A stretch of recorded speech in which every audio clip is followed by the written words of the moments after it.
Thank you very much for coming, and I'll try to take you to a history of man, actually, and thought, and try to correlate that to neurological methodology of brain itself. So it's a quite interesting journey, actually, and it's quite surprising. And these are findings that has been discovered only last maybe less than a decade. Generally. So it completely changes perspective, both from a psychological point of view, and scholars that didn't have access to these type of imagery that ironically in our business ourselves, we deal with them on a daily basis, and people that are in medical field are quite, is quite normal for them in general. So let's start with basically how do we photograph when someone has an image of God? So we have gotten to a point basically that we can detect how brains behaves when we see something, or we see God, or we see spirituality as a whole. So this is really an introduction to biology of belief. Trying to reconnect what we feel to what actually machinery that exists in our brain that allows us to register it generally. And I just want to emphasize also that you know that yourself, your brain, and your entity is basically, it's an analog machine. That means that anything that you receive has to be interpreted, whether it's physical reality or a spiritual reality or mysticism. So we don't have any methodology to directly sense, like an instrument senses a particular wavelength of a basically light and says this is red. We can't do that. We're basically an analog machine. So anything and everything that we sense and it comes toward us is basically interpreted by this machinery called brain.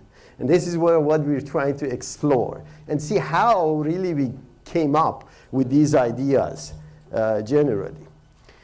So if you look at, let's try to examine meditation and voyage, and that some of these mystics go through this process of meditation, and basically what do they do?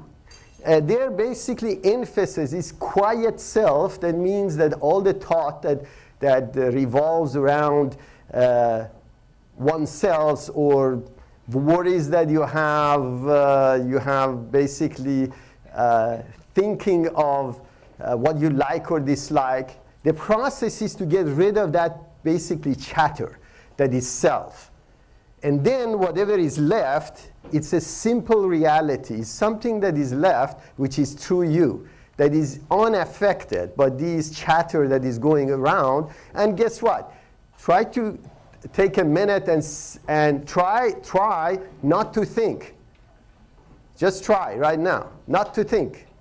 You see, it's impossible.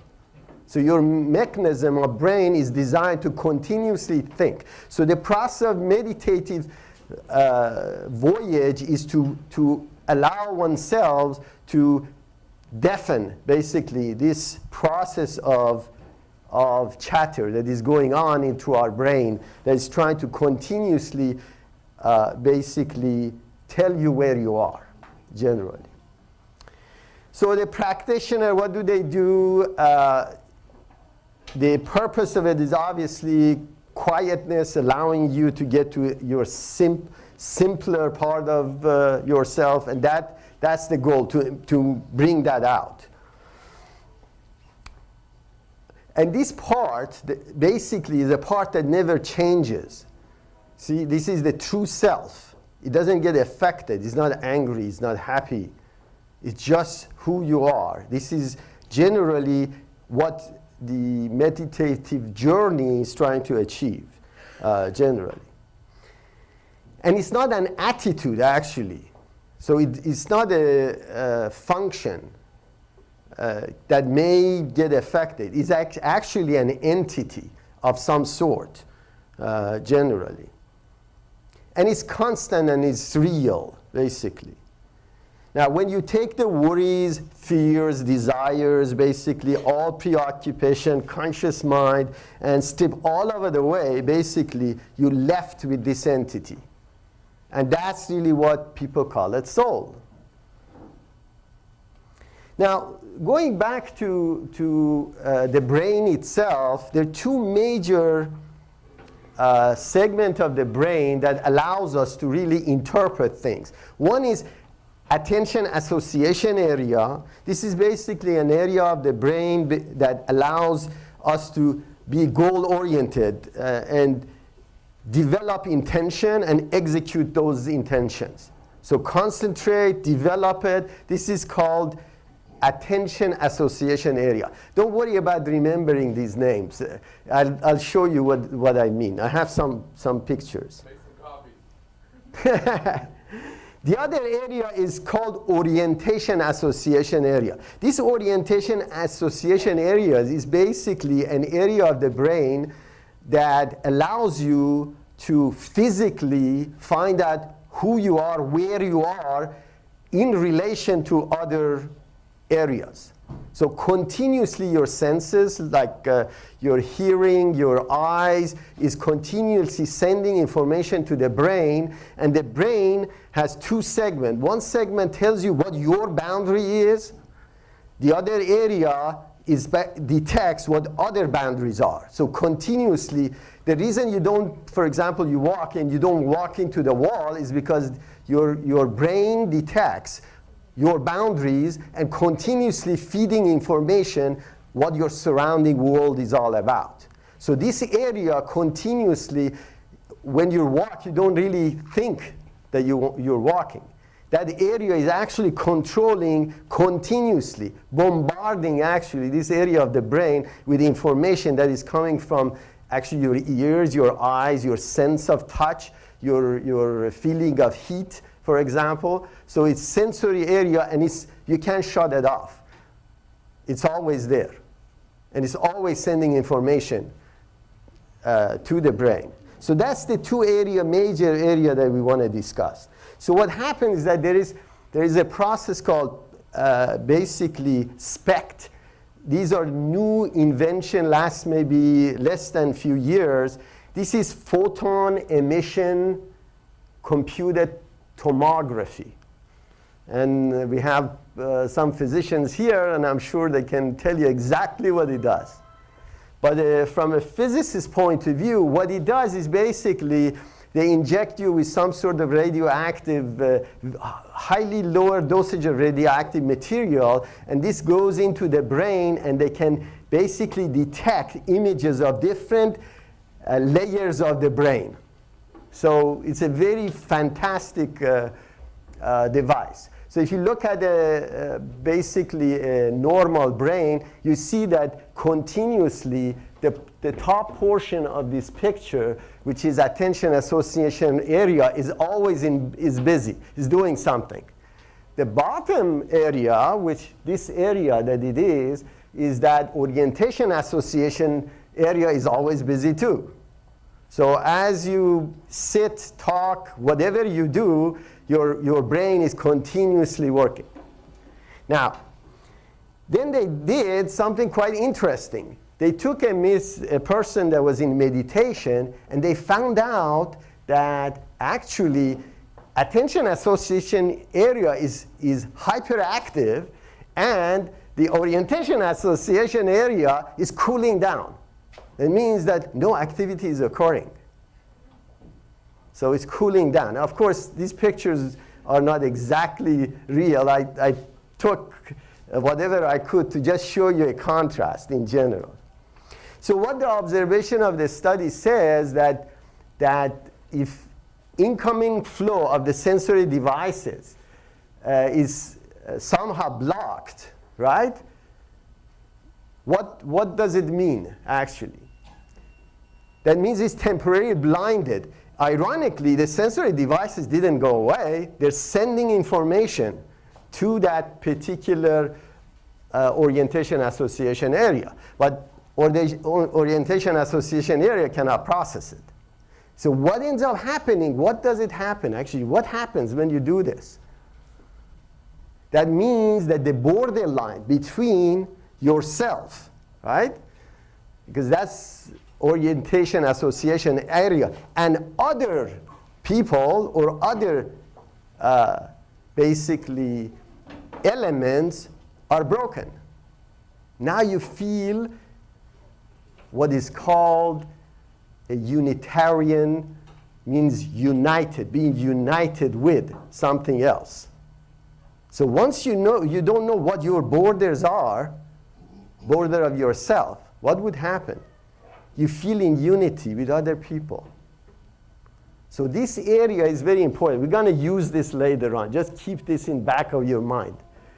So, but in reality, we saw with the SPECT that that particular vision of that person feeling basically in the trance state is, his feeling is completely real. He's actually feeling that. So what the skeptic might say. So we found actually what physically happens. This is, they think that this particular state of basically the higher state that was induced is basically there is a yearning to connect to that divine. And what ends up happening, this is a chemical misfiring. Somehow we're interfering with this process, and chemically this thing is induced. In reality, the spec shows actually that although this process is unusual, but it's really is working unusual, but it's not misfiring anything, because otherwise we would have seen it. So in reality, it shows that people that are doing meditation, whatever they feel is real to them. Right? So the spiritual experience that your brain feels is completely real. Now, let's go to the brain machinery and science of perception, basically. Now, early humans actually learned to store food for future, plant crops, dig wells, bonded together. They created tribes, clans, developed ways of communicating, hunt together, share resources, defend themselves. And eventually they formed cities, nations, governments, religions, culture, technologies, and science. But what is it that brought this about? It's basically what we call it creativity, right? Insight. It's called genius, inspiration. These are elements that really caused this particular device called brain produce civilization, basically. So let's go find out what these things are, generally. So let's start with nerve cells. We know that the brain is basically full of nerve cells, and these are strings of billions and billions of cells that create a human brain. But if you look closely, it's two principles that allows these nerve cells operate. And one is the chemical stimulation. The other one is electrical conduction. So between these two, they really send messages and pulses between the entire brain structure and, of course, other areas of the body in general. But if you look at the evolution itself, the simplest worm has maybe less than 100 cells, nerve cells in them. And as you go through the species, you get into basically millions of cells, and then you go to billions of these nerve cells, which create those segments of the brain that perform a specific function. So now we know what the unit of the brain is. And these are basically the picture of it that shows you how it operates. Now, if you look closely, and again, there are two methods that we know how a brain segment of the brain functions. One is studying the brain damaged people, basically, and we know what type of function they lose. And people that have tumor, that surgeons operate on, it allows us in psychology to really study, and they know that that segment that was damaged, these are the functions that are missing. That was one issue. The other one is basically that process of imaging and layering the brain, try to figure out when we're happy which portion of the brain is active, because now we can tell. So we can tell exactly what happens in the brain, whether we're cold or hot, whether we're basically running very, very profusely, what happens in the brain, which areas are active actually, generally. So if you look closely, there are pretty good menu of activities that are going on. You have control of voluntary muscles, you have planning, problem-solving areas, you have motor speech areas, you have auditory areas, and basically interpretation of sensory experiences, memory, visual, and auditory patterns. So as you see, the brain is a pretty sophisticated machinery, and these billions and billions of the cells are creating this segment of the brain that allows us to perform those functions that actually created civilization, right? So other areas are basically understanding speech. Performing speech is one. Understanding what you hear is that area. Using words, for example. General interpretive area. You interpret what you hear. And basically visual areas and visual images, visual recognition of objects, for example. So there is an area which is your disk space that all these images that you have is going to get stored there.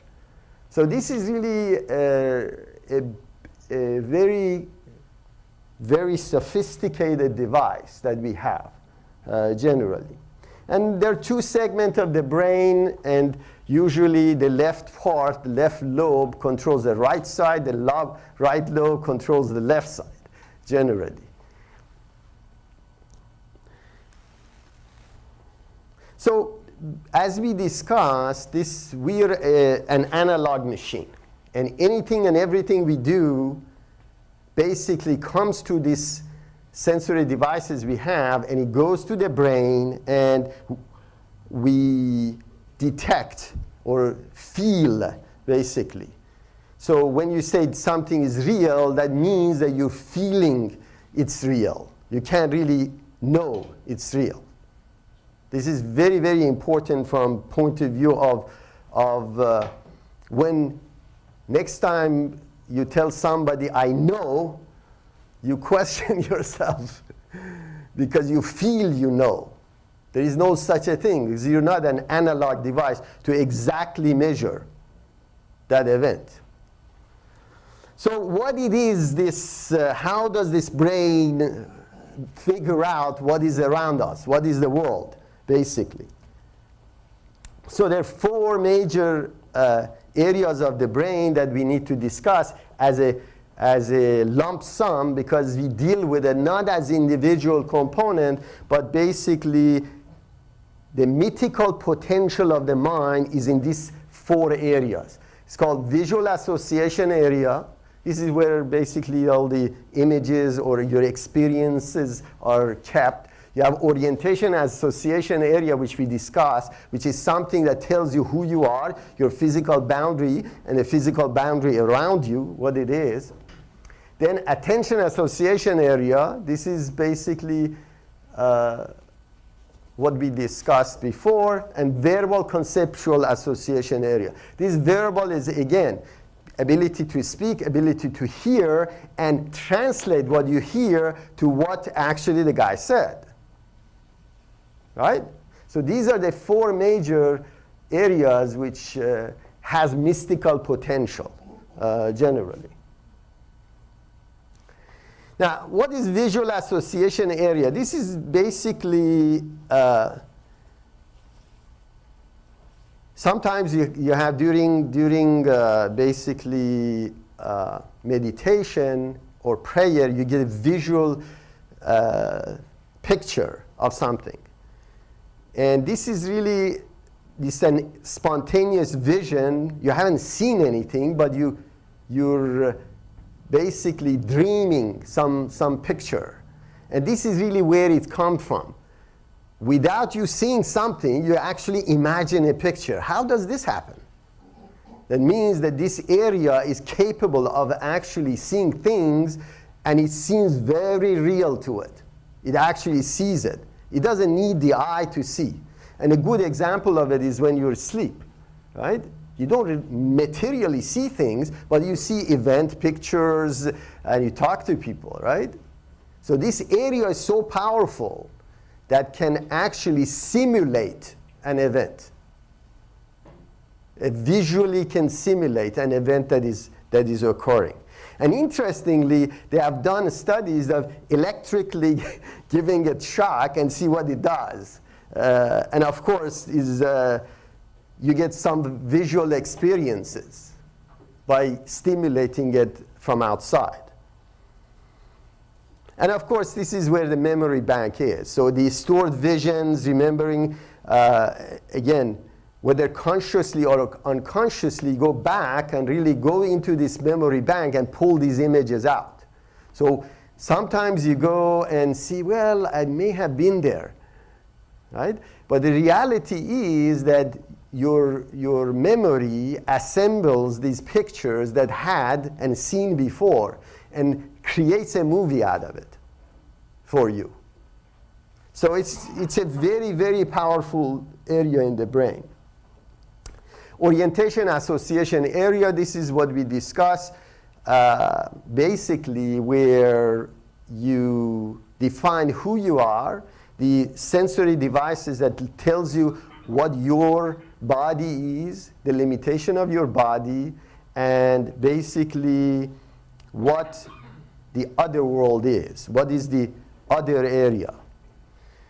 And again, there are two operation areas located in each hemisphere of the brain that perform this distinct option. That means that the segment that performs your well-being of who you are and what your distance is physically, feeling who you are, is in one side, and the other area, the other basically that detects the surroundings that you have, is in another area.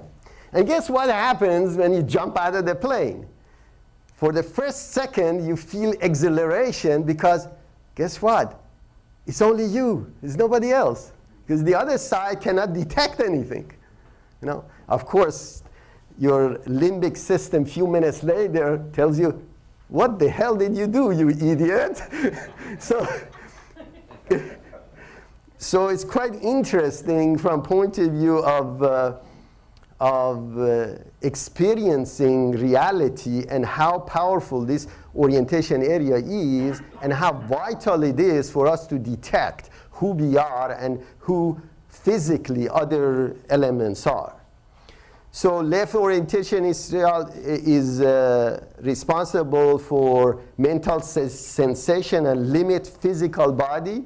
And then right area is the physical space that is created containing that body. Right?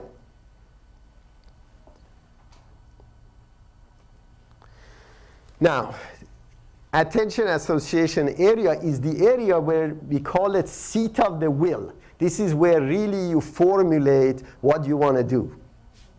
See, you get this information and then you formulate that you comprehend the situation and you make an action. This is really called attention association area. These are the major it's a complex body movement of behaviors, basically creating or attaining goals. That means you create a plan and you execute it. And that's really the area that we call attention association area. So these are behaviors and actions basically are there. And and it focuses the mind particularly on a certain object or certain idea, trying to solve it, basically. And of course, emotional responses are part of that particular process.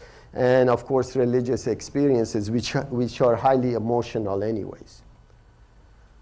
So now, verbal conceptual association area, this is really a naming and cataloging the world around you. So this is a primary responsible for generating abstract concept, relating to the words that you hear, basically. This is comprehending the language. This is the area that really dissects it and creates meaning out of this words that is coming to the brain, generally. So infinity, what is infinity? It's an abstract idea. We can't touch it, we can't feel it, right? So this is the area that allows you to say, communicate with somebody else or what you're trying to say and make them understand what you want to say. So it's a very, very powerful area, generally. So this is naming of the object. Why do we name objects? Because we need to communicate. We need to share concept with each other. And this is very, very important from even human relationship that exists. We assume what we say the other person understands. It's a false assumption, because it goes through the same interpretive areas, and based on the feeling, tone of your voice, they completely can misunderstand what you said.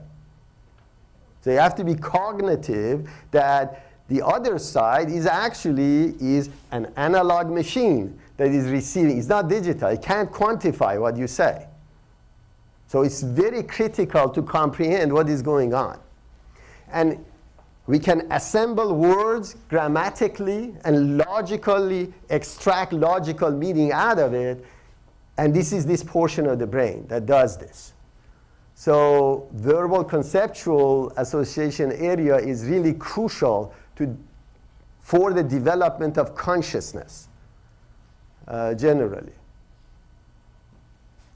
Of course, through language. So now, how does the brain make its own mind? How does this basically brain got this perceptual power? Because this bunch of gooey stuff, bunch of nerves and cells and so on and so forth. So apparently, at one point, we could perceive ourselves. That means that our brain can actually, from a distance, can examine who we are, what we do. So that's where the consciousness starts to come about. We feel ourselves that beside this flesh and physical body, there is a consciousness. There is a mind that actually controls it and knows exactly who it is, what it does. So this particular process, awareness has occurred from this basically conglomeration of billions and billions of neurons, basically cells in the brain.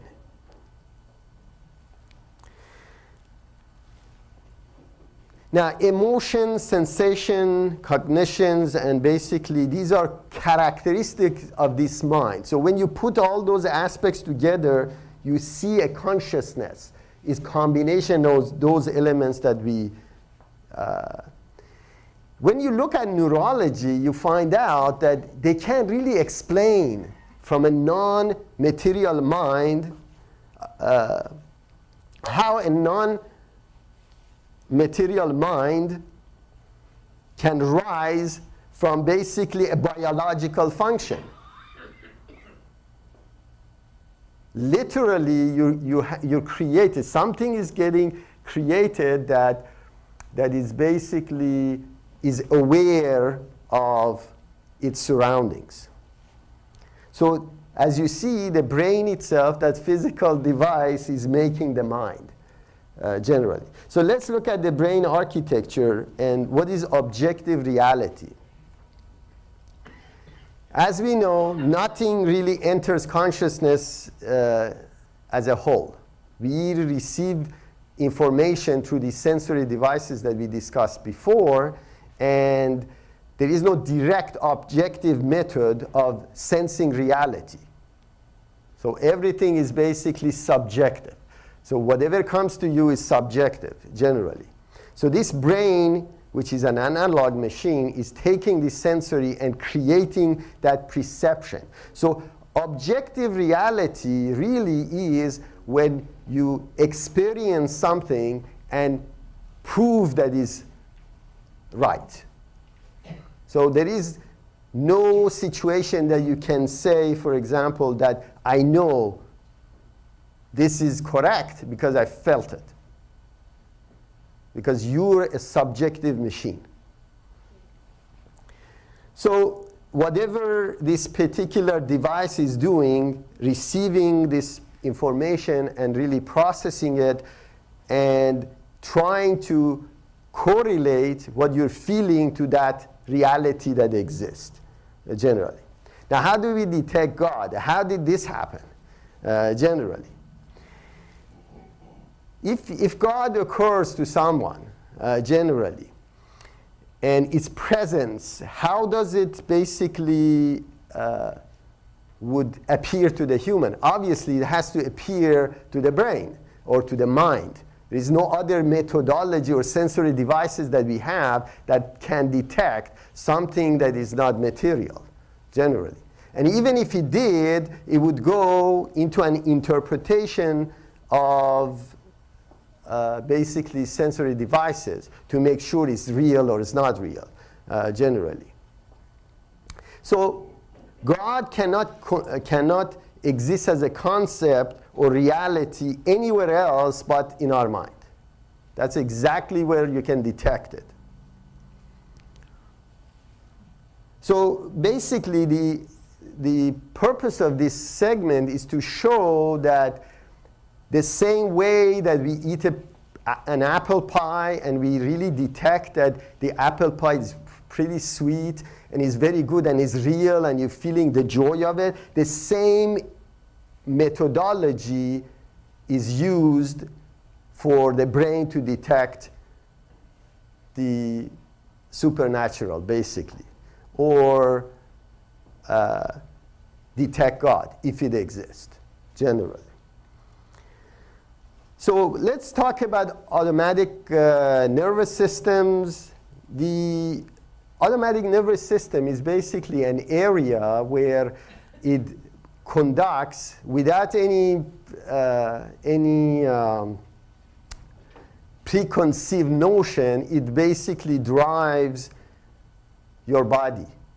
This is called automatic nervous system, and it's the two branches called sympathetic and parasympathetic function of this automatic nervous systems. And what are these two? Basically, they're called arousal system and quiescent systems. This means that there is a system that allows you to really get ready to fight. This is called sympathetic, that prepares the body for action. And then the other one is basically counterbalance of that. So you have these two methodology in the body that really controls your blood pressure and make sure everything is working well so you don't fall off, basically. So this is really critical in terms of the systems that exist, and these are counterbalancing each other. And ironically, not both of them are active at the same time.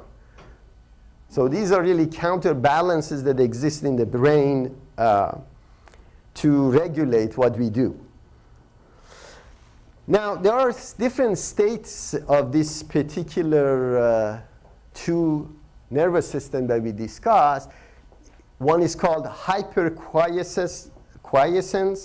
hyperarousal, we have hyperquiescence with arousal breakthrough, and hyperarousal with quiescent breakthrough. So what does this mean, actually? Now, hyperquiescence is the state of extraordinary relaxation, and usually when you're deep sleep, you fall into that area. That means that your sensory devices are pretty quiet. This is called hyperquiescence. It can be evoked to elaborate rituals. So if they go to extensive ritual environment, it can cause basically this state in your mind, that you feel very relaxed, generally. And sometimes in chanting and group prayer, you feel this particular hyperquiescence feeling. Hyperarousal is the flip side of basically hyperquiescence, and it is characterized by unblocked flow of arousal and excitation, generally. That means that all your automatic system, blood pressure, everything is pumping and is going up and is getting excited without any limitation. And it reaches a particular climax. This is called hyperarousal, generally. Now, what happens is this. In this type of environment, also, the extraneous feelings and thoughts would disappear, actually. You're so involved in this particular process that you don't see anything else. And we'll discuss this a little bit later, of the use of these basically functions in human behavior in general. And rapid ritual dancing of Sufis is a good example of this hyperarousal state. You see Sufis, for example, dancing for 4 hours, actually turning. And it causes this hyperarousal in them, generally. Now, what is hyperquiescence with arousal breakthrough? This is really a state where you are in this quiet area, and it gets so quiet, you become so detached that suddenly you get overrun by arousal state. There is nothing to prevent the arousal. You have reached the edge of the quietness, and now an overflow is occurring. So this is really an important aspect. Sometimes people that meditate look at a cross, and they can induce this particular condition. Generally, that now they feel suddenly they're quiet, and all the chatters of the brain is disappeared, and now suddenly they feel ecstasy. They feel something very good is happening, and this is really that stage. Hyperarousal with quiescence breakthrough, the same way that you push your hyperarousal activities to a point where it can go no further, and then quiescence breaks through. And suddenly you feel exhilarated, you feel calm. You feel you have reached your destiny, basically. The same way through rapid ritualistic dancing, you can create this particular hyperarousal that at the end, if you reach that stage, you hit the quiescence, basically breakthrough, and you feel that exhilaration of calmness, basically. Now, let's talk about limbic system. Limbic system, as you see here, we're going to discuss, so you get a reference as far as where it is. This is really emotional brain. It's the limbic system. And basically, it's transmitter to God. That's what it is.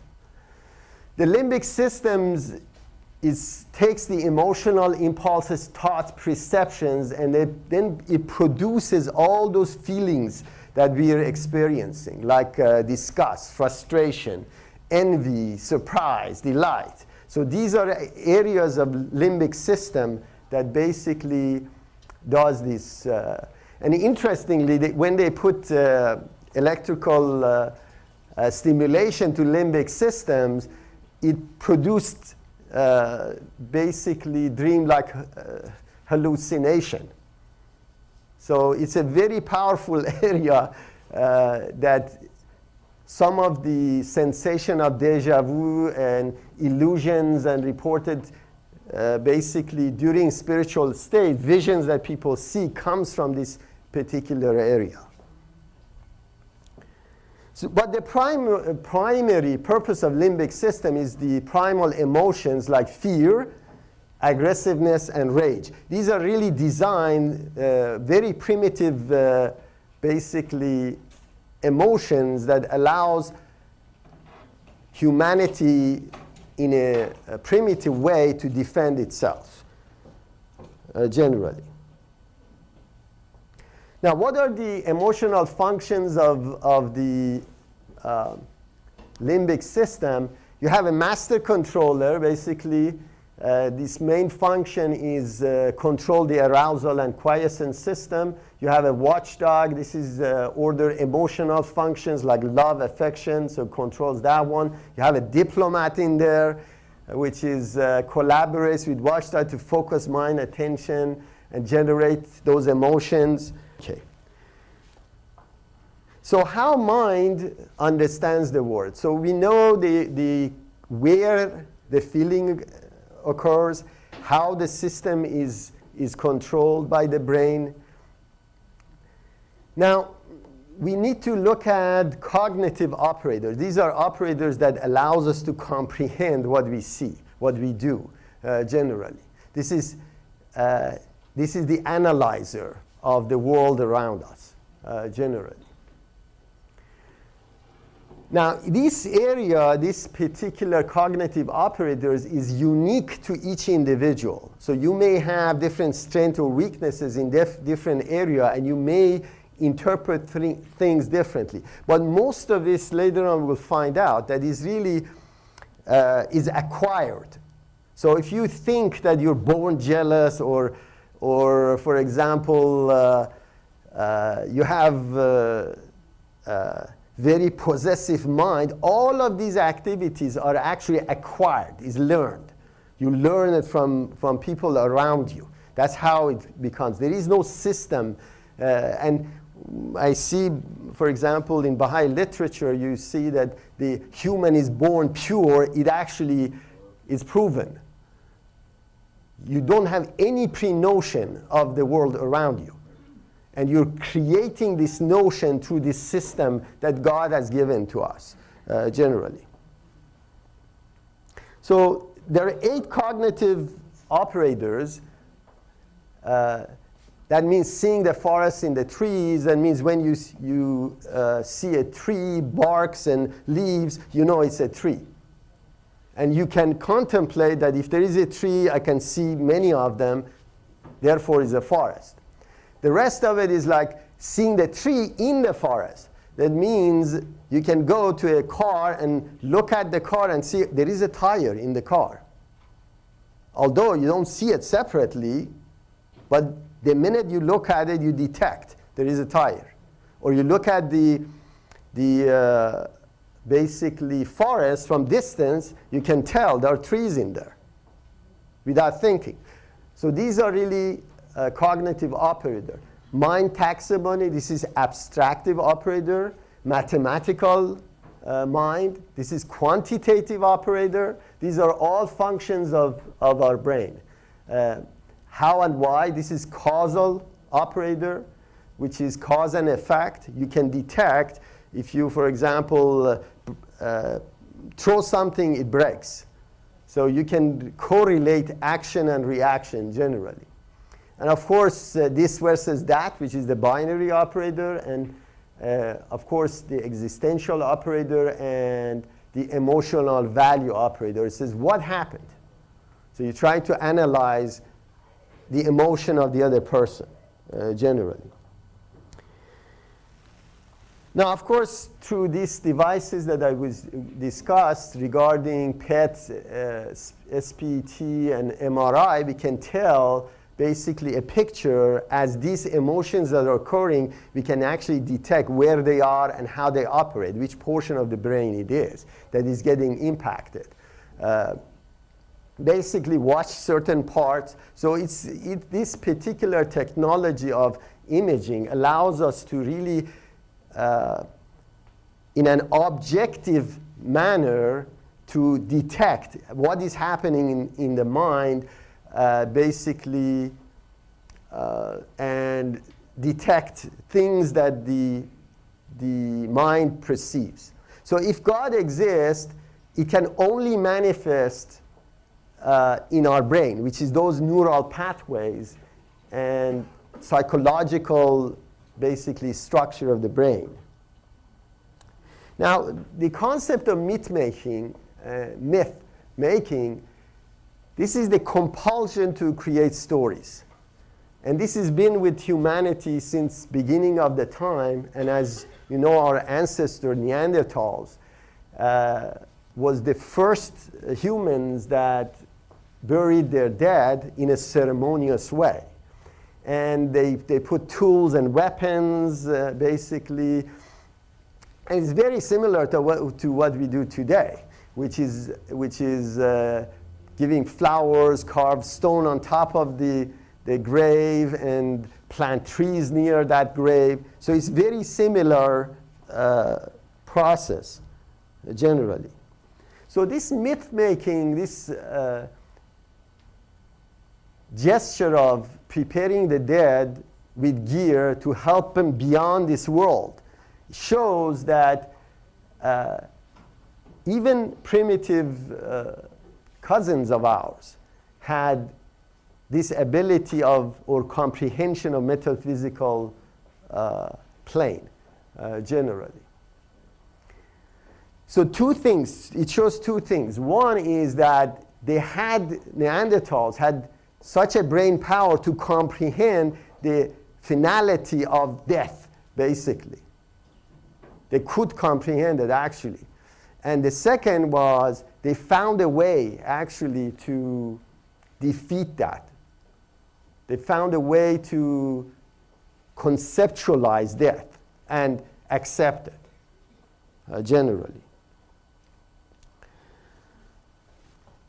So these Neanderthals, obviously, they lived and they saw death around them because they were hunting. They saw animals that didn't have the limitation they had, because animals don't fear death, and if they get caught into that situation, there is no mourning, there is no process, and immediately if an antelope is attacked by a cheetah, the minute they escape, few minutes later they're back to normal.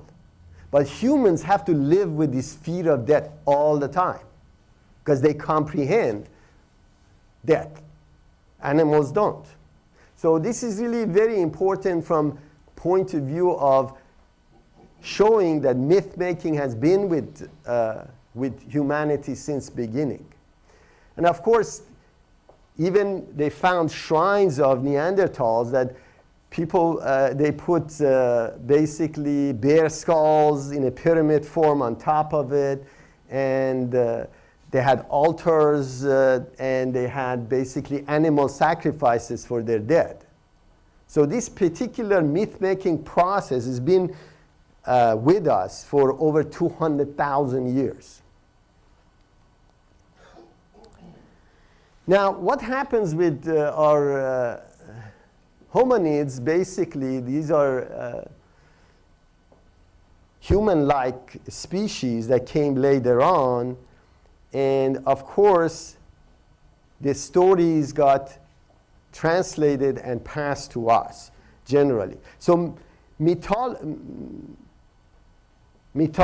is apparently coeval with mankind. I'm not sure if you know Joseph Campbell. He's one of the scholars that examine mythology of the early humans up to today. And he's passed away. But if you go to the UCSF channel, you can actually hear his classes. It's quite interesting. So what does he say? He says, as far back, that is to say, as we have been able to follow the broken, scattered, earliest evidence of the emergence of our species, signs have been found which indicated that mythological aims and concerns were already shaping the arts of world of Homo sapiens. So this particular myth making has been with us forever, generally. Now, what is myth? Are apparently as old as basically old as human culture, and we shouldn't write off this mythical thinking as the basically archaic past emotions. The myths are actually alive and well today. If you look at, for example, in story of Jesus or saga of Buddha enlightenment, this is not say it doesn't say that it's unnecessarily untrue. So being a myth doesn't mean it's untrue, generally. So it's not synonymous, but unfortunately myth in our mind and our dictionaries are synonymous with fantasy or basically falsehood, implies falsehood generally. But instead, in a classical definition, the word mythos, which came from, it's actually a deep sense of unquestioned authority.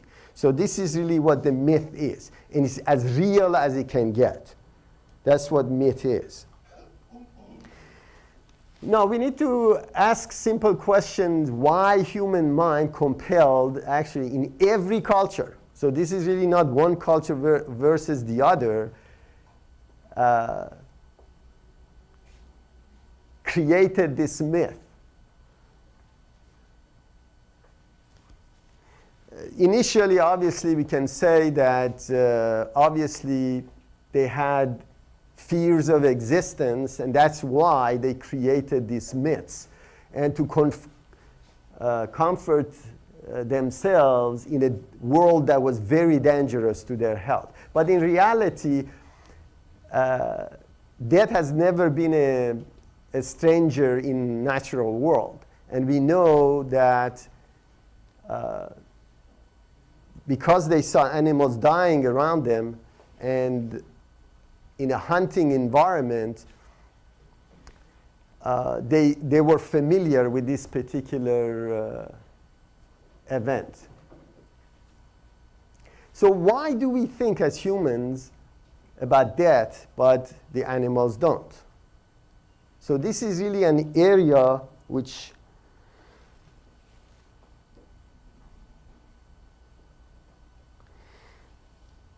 so the whole key is really this particular process of mythology is crucial existent concerns that humans have, and the creation of the world, for example, these are abstract concepts. How evil came to be, for example.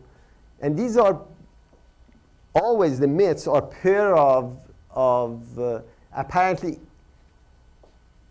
irreconcilable opposites. So there are always two, heroes and monsters. Let's say gods and humans. Life and death, heaven and hell. So these are really mythology. If you go back, you see humans created this mythology. A majority of these mythologies are very similar across different countries, different races, different religions, and so on and so forth. So these stories, gods and heroes, death, resurrections, this is really healing the rift between heaven and earth, which there are many of our ancestors, basically Egyptians, had these particular stories that they have basically propagated. So the myths can be reduced to two separate issues. pairs of incompatible opposite, and then resolution to it. What do they portray?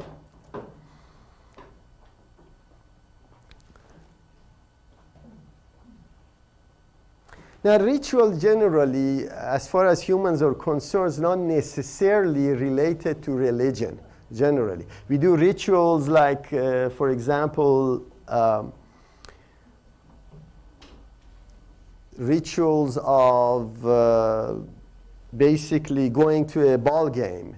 You have different types of ritual that you do for birthdays, for example. So their ritual is intermingled with the human behavior generally. And ironically, the studies that they have done is there's a link between ritual and evolution itself. So as evolution has occurred, the rituals have become more and more complex generally. And of course, interestingly, you can see the same behavioral process in animals as well. So if you look closely, here we have, for example, the mating of animals is a ritual process. The same way that in humans we have basically handshake, hugs, giving gifts, and so on and so forth.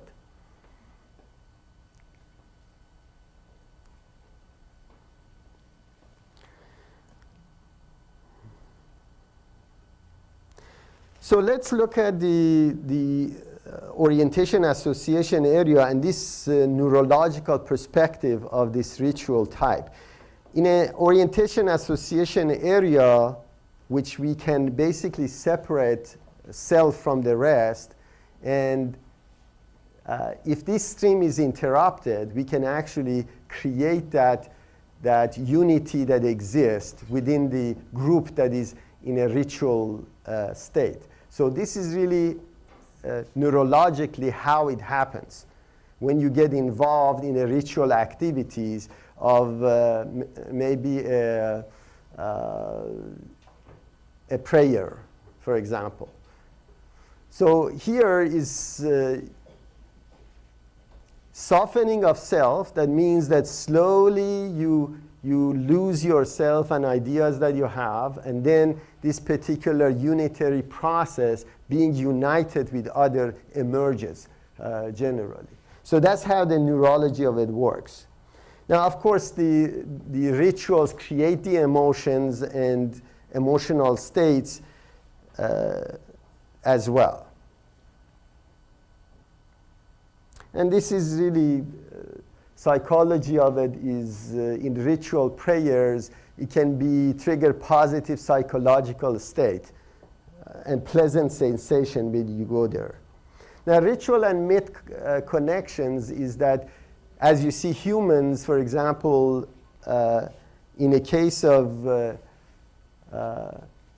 Christian theology, you have Jesus provides a pathway to God, and Buddhist belief is oneness of all basically, and Islam is submission to will of Allah.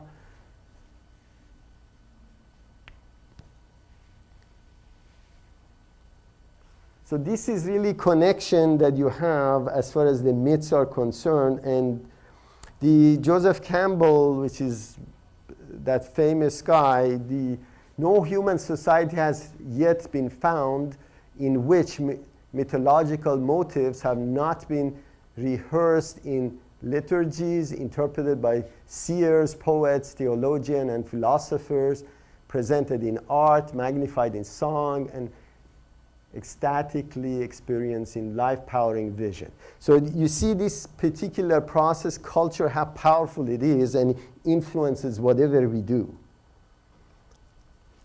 Now, why do we act or myth generally? And this is really an area of the brain which, when you think something, you basically apply it. That's really the important part of this particular function. So you have to be very careful not to have negative thought.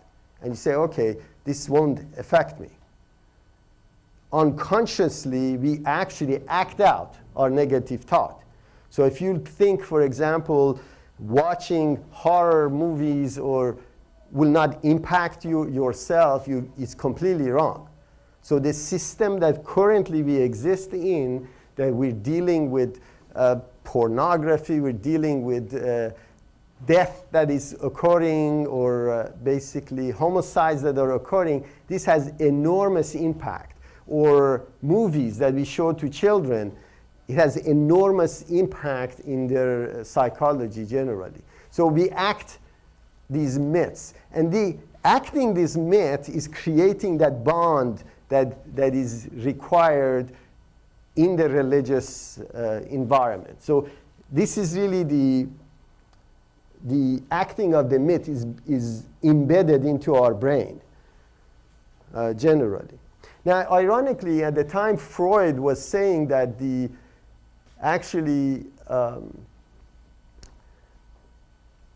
thought these religious images were a sickness. It's some sort of a misunderstanding or mental illness.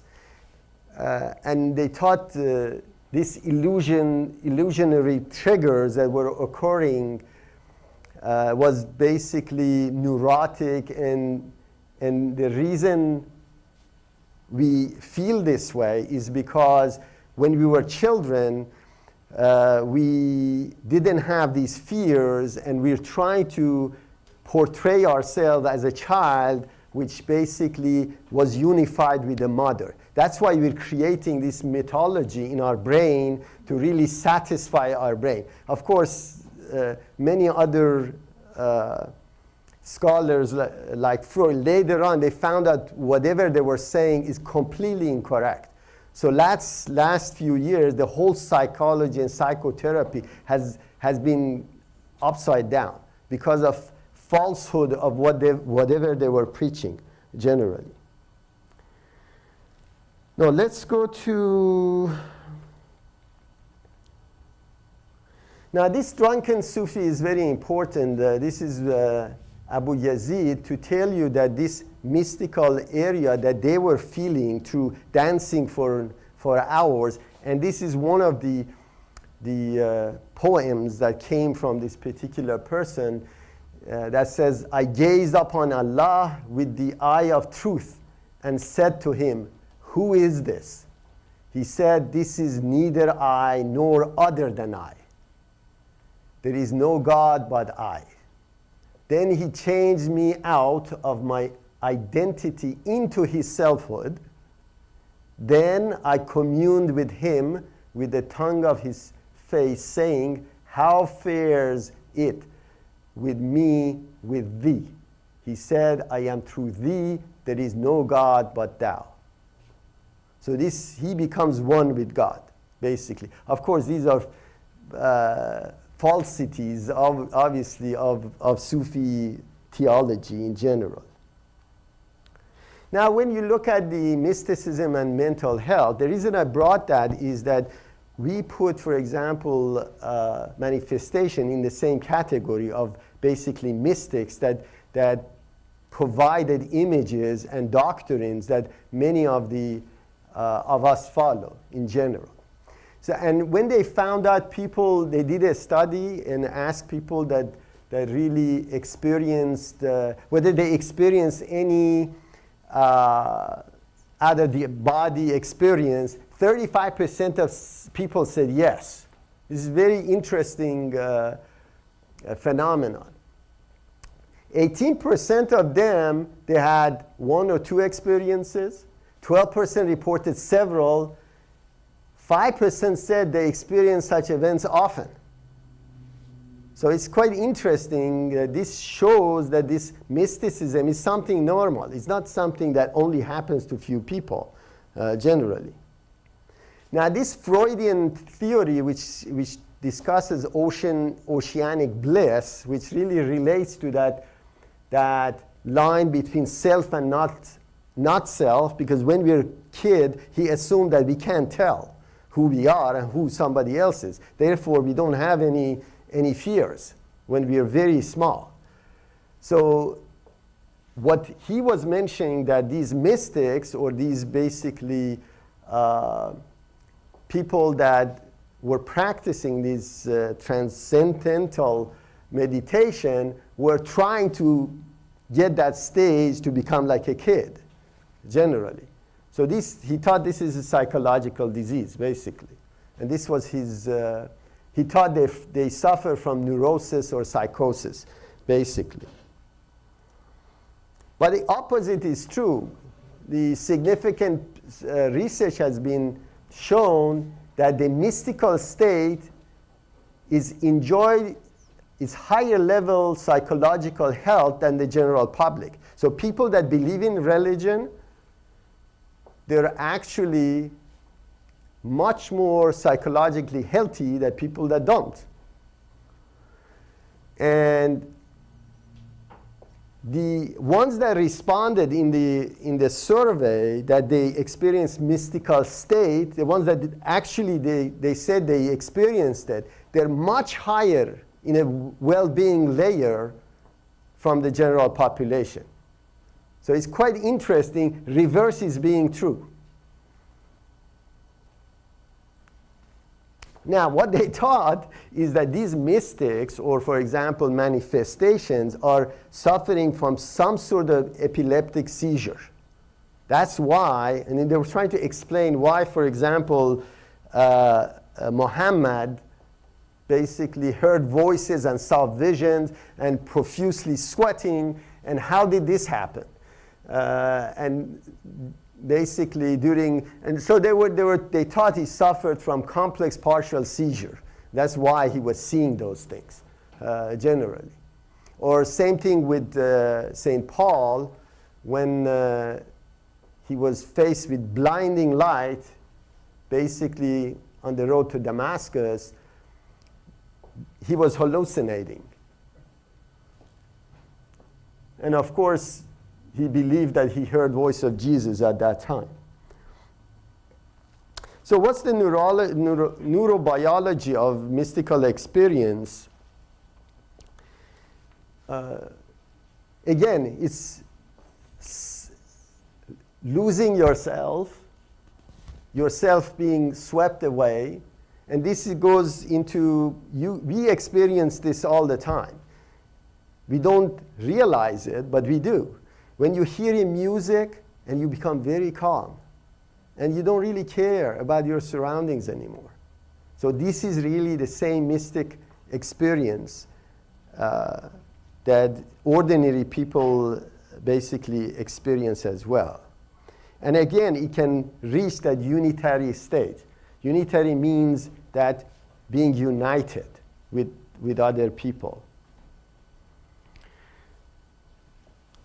Now, of course, as you see this, there is a unitary continuum. That means as you differentiate yourself from your surrounding and you lose yourself slowly, you would gain more and more momentum in terms of unitary states and experiencing that mystical experience.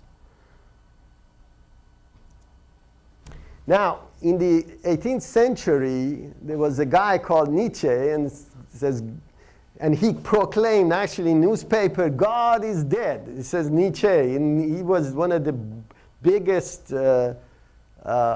basically, scholar of his time. And of course, another century later, Nietzsche is dead, and it's God that said that, because he couldn't survive, but God did.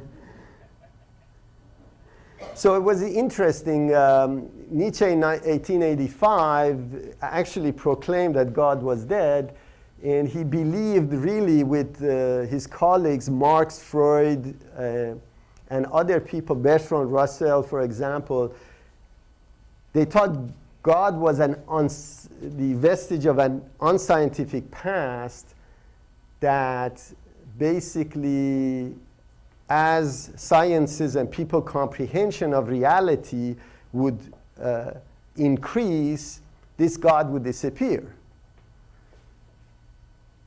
Ironically, they thought the science would bring the explanation of events that will be occurring, and basically this God thing would go away. Well, in reality, God didn't oblige. So what ended up happening is that in this new millennium, you see the most advanced technological and scientific breakthroughs has occurred last few decades, and still spirituality and religion is really thriving. And if they were alive today, they would think that ignorance has won, actually. And really, humans cannot differentiate or basically experience reality, and they always need this fictitious, powerful entity to give them the courage to face the world that is basically has no purpose, generally. So this was their...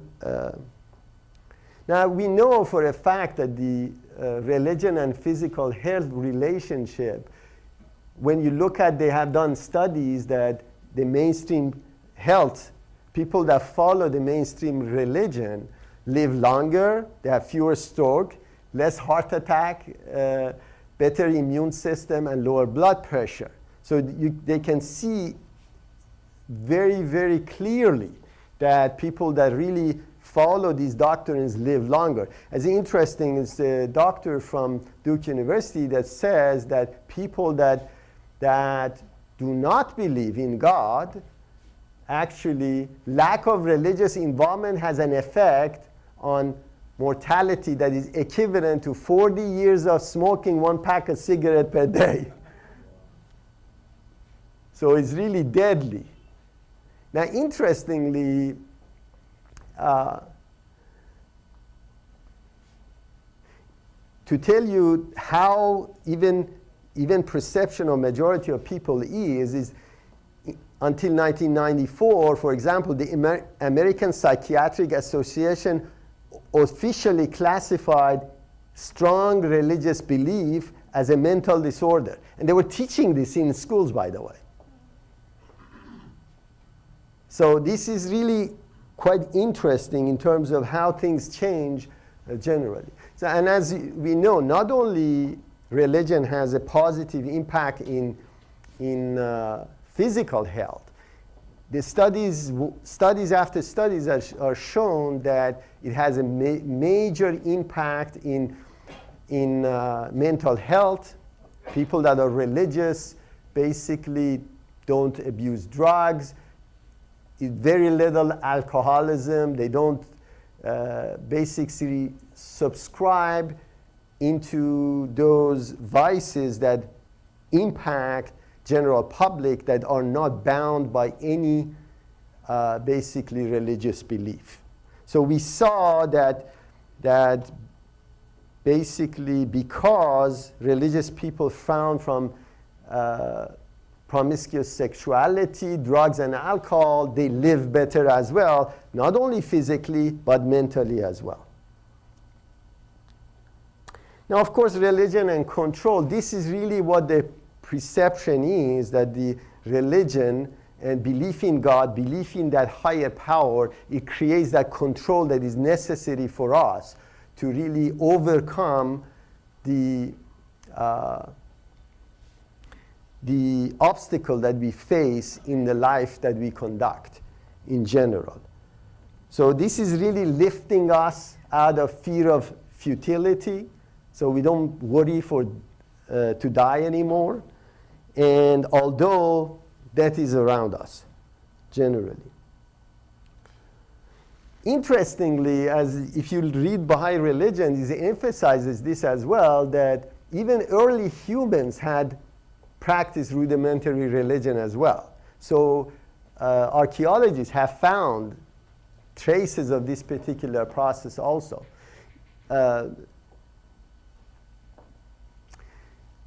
It's quite interesting where you look at it, the methodology that neurology describes is that really the cognitive process actually discovers God. It doesn't create it. So it is very important to comprehend from point of view of we don't invent a powerful God. We detect a powerful God. So it's very similar to the scientific process where you're basically finding forces or experiments, or you're discovering things. You're not making them. The same way your brain has detected God, basically, discovered it, generally. So this is the mystical is an experience, generally. Now all the religions are pointing to the same, basically, process, that the fundamental truth, unity of God, basically. And interestingly, it shows that the process of physical and psychological has an impact in well-being of humans. So if the gene of the human in an evolutionary process has created this particular ability in humans, guess what? People that don't believe in it, they're going to be extinct, because the brain has produced a powerful methodology to survive. So people that don't subscribe to this evolutionary process are less likely to survive. So this is the scientific methodology that shows how religion influences basically human behavior and life that we discussed. So this unitary experience is basically, it's the window to God. This is the area where we go into and we can detect a higher being basically beside ourselves in terms of material existence. Now in scientific conclusion, if you look at the scientific conclusion as far as the material world is concerned, obviously science says that if I cannot measure it, weigh it, basically electronically transmitted, it doesn't exist. But in reality, the process that we went through, we showed that the impact of spirituality on the well-beings of the humans. So the same way a scientific process has occurred, we follow the same exact process. So we found out basically that guy that was doing transcendence and was praying really was looking for something that is actually real. So this is the conflict of the science and religion, which here it shows methodology that we used was purely scientific. And we didn't discuss any religion or any methodology of any religion to get to this point. But we proved that actually religion is embedded in us. Detection of God is embedded in us. So we didn't invent it. And guess what? People that believe and follow that particular process, evolutionary model, they will survive much better than the other guys. So this is really the whole process that we have to go and second guess our assumption about material reality. So if you look conceptually in Baha'i religion, describes as reality as one continuum of physical and metaphysical reality, so it's the same. The methodology we have to really detect it is analog, that means it's subjective, the same way that we cannot detect physical reality objectively, because we don't have the sensory devices, the same way we cannot detect spiritual reality objectively. So subjectively, we can actually see that God exists. We can feel God exists, and that's real. Thank you very much.